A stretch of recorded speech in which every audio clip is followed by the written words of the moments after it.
So the first thing we're gonna do is let's take the what should we start with here? Let's do the orange ones first. Okay. So what I want you to do with this orange one is label it with the angles that they are. So the larger angle should be 60. The smaller angle should be 30. Obviously, this is a right triangle. Okay?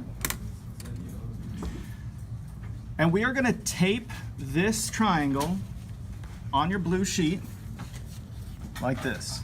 So I know not everyone's got tape, but you just have to share. Okay, so make it happen. Right here, so that the 60-degree mark is at the origin, and that 30-degree vertex is just as close to the circumference as possible. If it's not perfect, it's not a big deal. Is that orange? Yeah, but it really doesn't matter. You just pick whichever one. So, just need a little piece of tape. Tape it down right here. Not taping the whole thing, because what you're going to want to do is you want to be able to fold this like that. So you just need one piece of tape going here, and you might even put a second small piece of tape on the other side, like this, so you can fold it up and down like this. Okay. Then on the back side, label the angles again.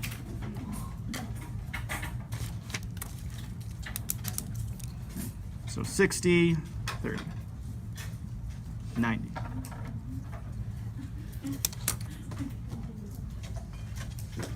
Take your other orange one, and you're going to do basically the same thing, except you're going to put it over in the second quadrant like this. Okay, so you have your orange triangles like this. Okay. So label it again.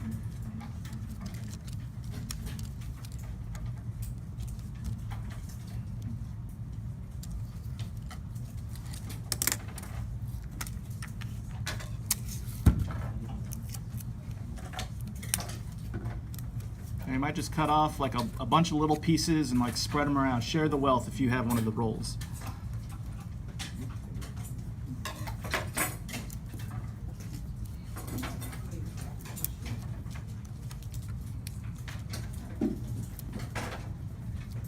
Then label the back side too, like you did the first one.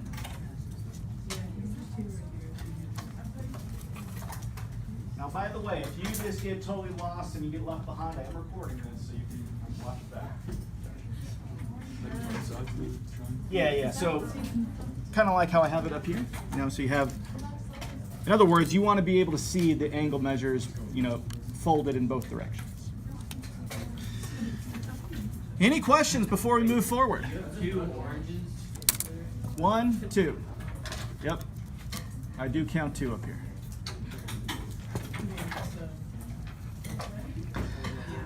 All right, next up is the green triangles. Okay, so you're going to do kind of the same thing, except you're going to tape it like this. So this one can also fold up and down. Okay. This particular triangle is the other special right triangle. It's a 45, 45, 90. So we'll go ahead and label that. 45, 45, 90.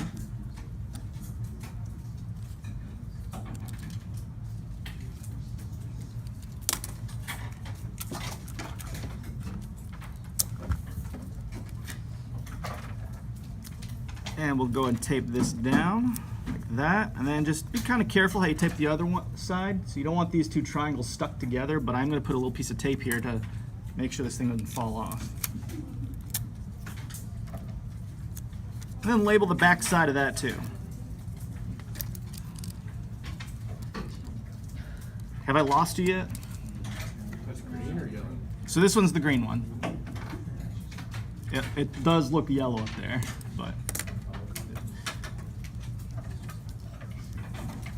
So you got 45, 45, 90 on either side. All right. You can kind of see where we're, hopefully you can see what we're going to do next. We're going to do the other green one over here. So we're gonna have basically like 3 triangles taped in these quadrants. So you take the other one.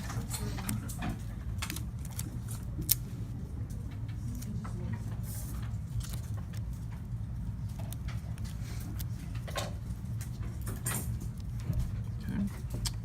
We'll label this one 45, 45, and 90.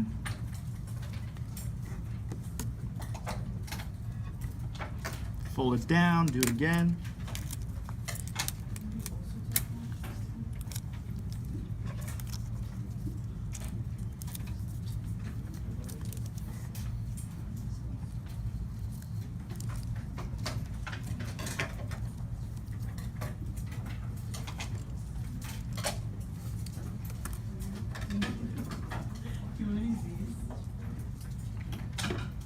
Am I going too fast? All right, great. So we got one more to go, or I guess 2 triangles, but one more color. So I've got my yellow ones left. And we're gonna do basically the same thing, except, so notice how the orange ones are 30, 60, 90s? The yellow ones are also 30, 60, 90s, but on the yellow one, instead of the 60-degree angle measure being closest to the origin, the 31 should be. So like, it should look like this, okay? Y'all see that, hopefully? So the 30-degree angle measure on the yellow one should be closest to the origin. So 30, 60, 90.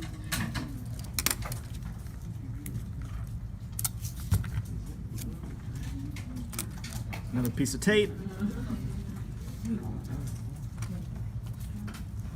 And these will be the last triangles, but we're gonna write a lot more on here.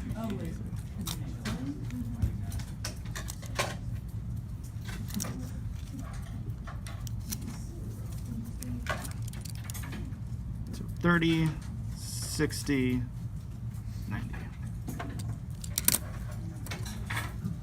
Wow, this is really coming together here.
Oh wow, that's all.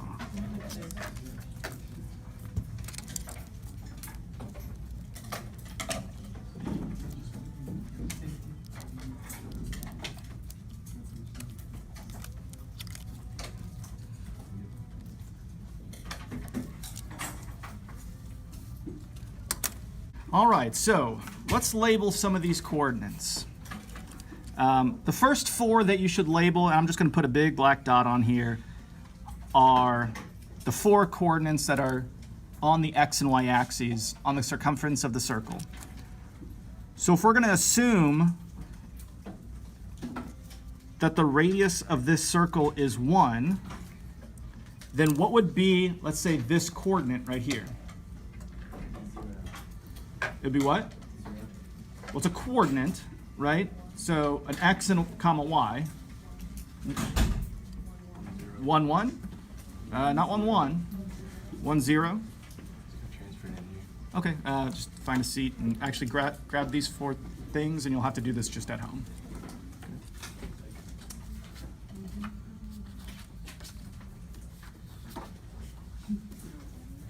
So this would be 1, 0.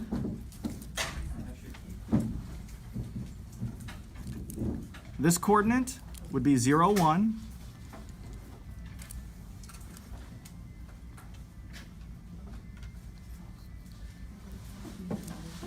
This coordinate would be -1, 0. And then what would the coordinate on the bottom be? Yeah, 0, -1. Pretty easy, right? Okay, so we're going to do a lot more coordinates. First, I just want to sort of place where they are, and then we can talk about, what the coordinates would be.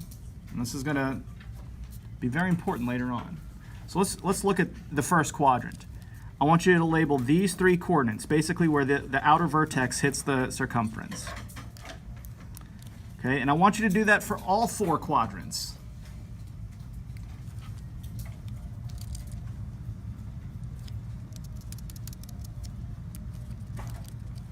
All right, and then when you fold them down, you should be able to do it for these ones down here. And it doesn't have to be perfect, you're just trying to get the gist of it.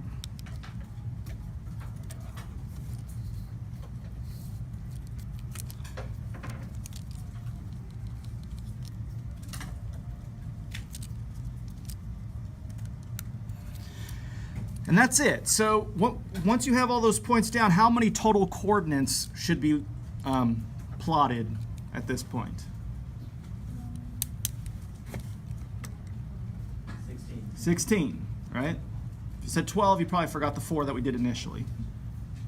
So you are going to have to memorize all 16 of these coordinates at some point, like hopefully by the end of the week, right? For the rest of the year. And this is something that we are going to keep coming back to, so there's no stress if you don't know them or you can't memorize them right away or anything like that. But eventually you'll need to.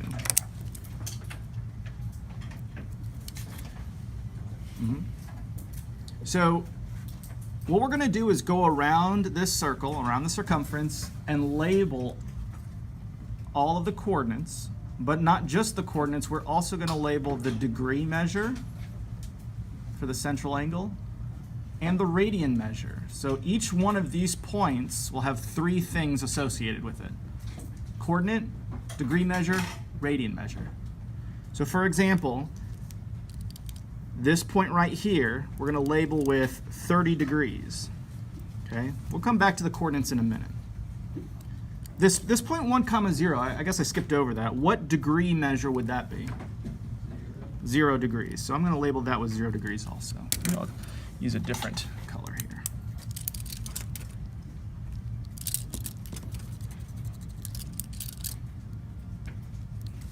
Okay, so just kind of moving around this, I'll zoom in a little bit so you can see.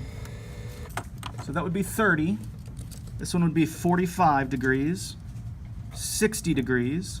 And then if you go up to the top on the positive y-axis, what angle measure is that? 90 degrees.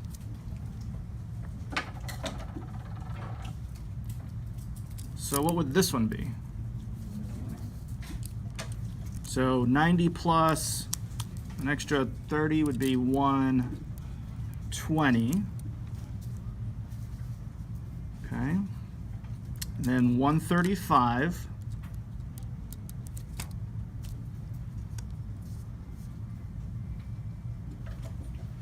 $150.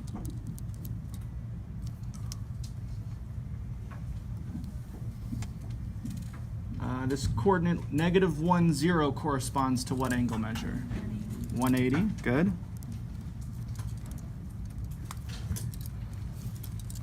And then to just kind of wrap this up, 210.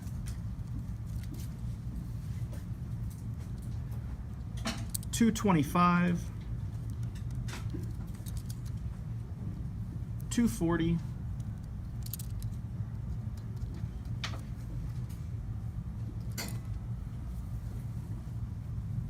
At the very bottom, you'll have 270.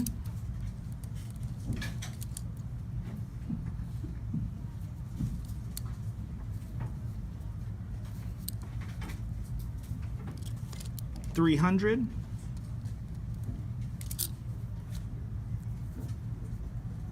315, 330, and then if you go all the way around, you get to 360. So what we want to do is not only have the degree measures labeled at all these increments, but also the radian measures. So we're gonna go through and label all of those coordinates with the radians as well. So let me pick a different color here. Let's go blue. And let's start with some of the easy ones to pick out. So at 180 degrees, for instance, you should know that conversion to radians. How many radians is 180 degrees? Pi, right? So let's label that with pi. And we can even, I guess we really should have started with 0. Yeah, so here's 0 pi over here, kind of silly, but so 0 radians. Okay. And so once we recognize that we have pi radians for 180 degrees, we can divide that up to figure out how many radians are at all these other markers. So if 180 degrees is pi radians, how many radians would 30 degrees be? So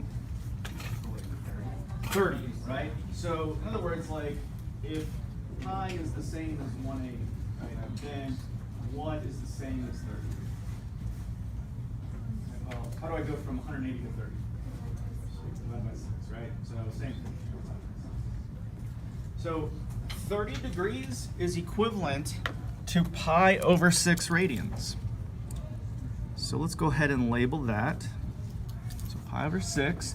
And once we see how many radians 30 degrees is, we can go around the whole circle and just fill out all of the 30-degree increments because it's just going to increase by pi over 6 radians each time.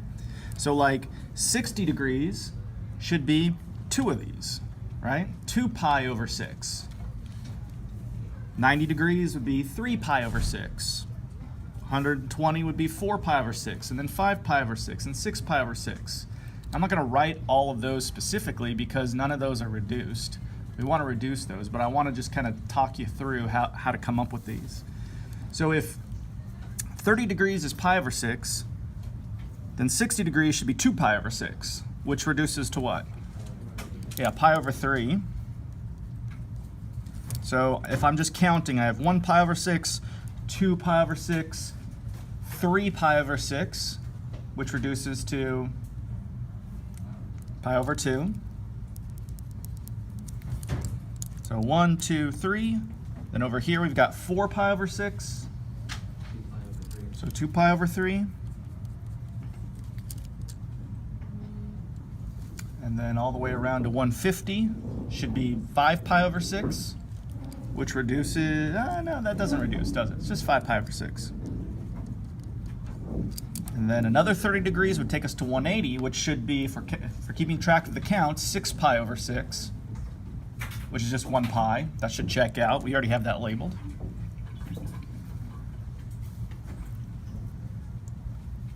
At 210 degrees, that would be 7 pi over 6. 240 would be 8 pi over 6, but how does that reduce? 4 pi over 3. So we're at 8 pi over 6, then 9 pi over 6, so that's 3 pi over 2. You go 30 more degrees, and we're now at 10 pi over 6, which is 5 pi over 3. And then go 30 more degrees would be 11 pi over 6, which does not reduce. And then finally, if we make it all the way around, that should be 12 pi over 6, which reduces to what? 2 pi, right? And we should know that 360 degrees is the same as 2 pi radians. Any questions about any of those radian measures? Yes, sir? We need to just remember those. Yeah, so the sooner the better, but you are going to have to memorize everything we're writing down on the unit circle. I'll show you some little like gimmicks to help you, but yeah. But don't worry, you will. You will. Everyone always does. It can be a little intimidating, but there are a lot of patterns involved here. So it's not so much that you have to memorize every little thing, but if you understand like where the numbers are coming from, you only need to memorize a couple of things and then just follow the pattern to get the rest of it, if that makes sense. And I'll kind of show you how I do it. And we'll practice it a lot. You know, starting next time, I'm gonna drill you on this unit circle where you just like fill out as much as you can, as fast as you can. The goal being to fill this out completely in under 5 minutes with the degrees, the radians, and also all the coordinates, which we haven't even gone over yet. That seems like, how can I possibly do that? But you will, trust me. Yeah. Every year it's pretty, I don't remember exactly what the number is, but someone always gets it in under 2 minutes. Like it's possible to do it really fast. I can barely do that, for just so you know. All right. So, oh no. I don't even know what I just lost. That's disgusting. Okay. So, we still have to go over the 45-degree increments, right? So if 180 degrees is pi, if we chop that up into 4 pieces, right? So that, 180 divided by 45 is 4. What should the 45-degree measure be? Pi over 4, exactly. So every 45 degrees should increase by pi over 4. So if I just keep adding an extra pi over 4 for every 45-degree increment, I'll get the next radian. This is the strategy that I use for coming up with all the radians. Like I just start with pi and pi over 6 and pi over 4, and that's pretty much it. Like I remember those 3, and just know that everything else is just an increment of that. So pi over 4, let's see, plus 45 degrees would bring us up to 90. So that'd be 2 pi over 4, which reduces. We already have that written down. Then we go to the next 45-degree increment. That'd be 3 pi over 4.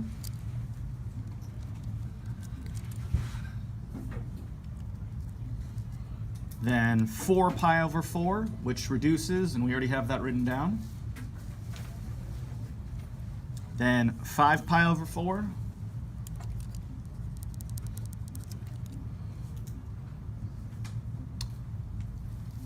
And 6 pi over 4, which also reduces, and we have that written down already, so that's nice.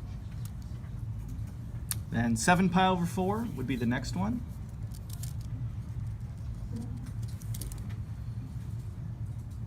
And then all the way around, the last 45-degree increment would be 8 pi over 4, which reduces to 2 pi again. So, these should work out pretty nicely. So now we have all the degrees and all the radians written down. The last thing to do is the coordinates. So I want to talk about that for just a little bit. Let's take a look back at the 30-degree mark right here. So we just talked about, the fact that this side is, and maybe I'll just go ahead and label it for this first one, just kind of really illustrate it. This is root 3 over 2. This side is 1, this side is 1/2, right? So the coordinate here is root 3 over 2, comma, 1/2.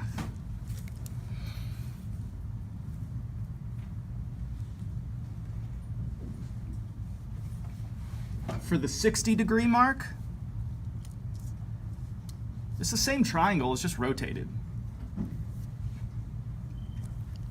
The short leg is 1/2, the long leg is root 3 over 2, the hypotenuse is 1, so this coordinate is 1/2, comma, root 3 over 2. I'll see that, there you go.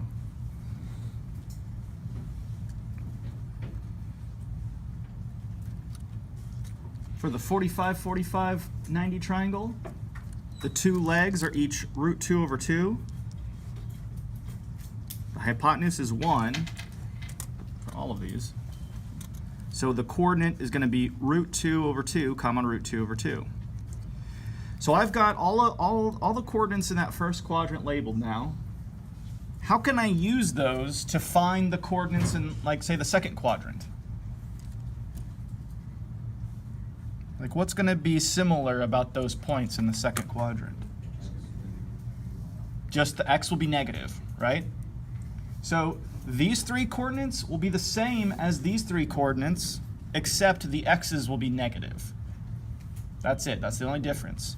So, for instance, at 120 degrees, the coordinate would be negative 1/2, comma, root 3 over 2.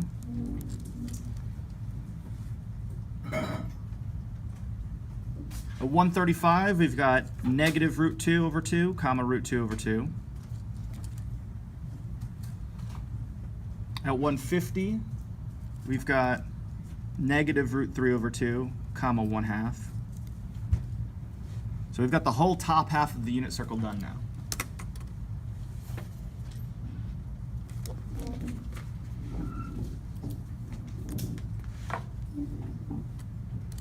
For the bottom half, these are going to be the same coordinates that you have in, say, quadrant 2, right? Because you could just flip these triangles over, except what's going to be different about these coordinates? They're both negative, right? So take all those points in quadrant 2, just reflect them over the x-axis, and make both the x and y coordinates negative. So at 210 degrees, the coordinate is negative root 3 over 2, comma, negative 1/2. 5 pi over 4, we've got negative root 2 over 2, comma, negative root 2 over 2.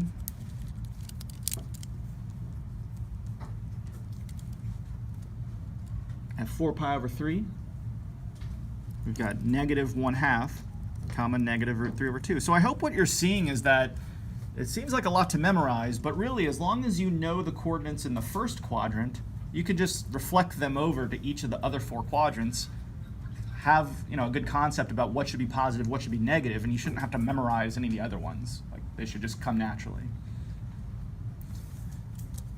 In the last quadrant, quadrant 4, we're going to take all these coordinates, reflect them over the y-axis, and in the fourth quadrant, x is positive, y is negative. So at 5 pi over 3, we've got 1/2, comma, negative root 3 over 2. At 7 pi over 4, root 2 over 2, comma, negative root 2 over 2.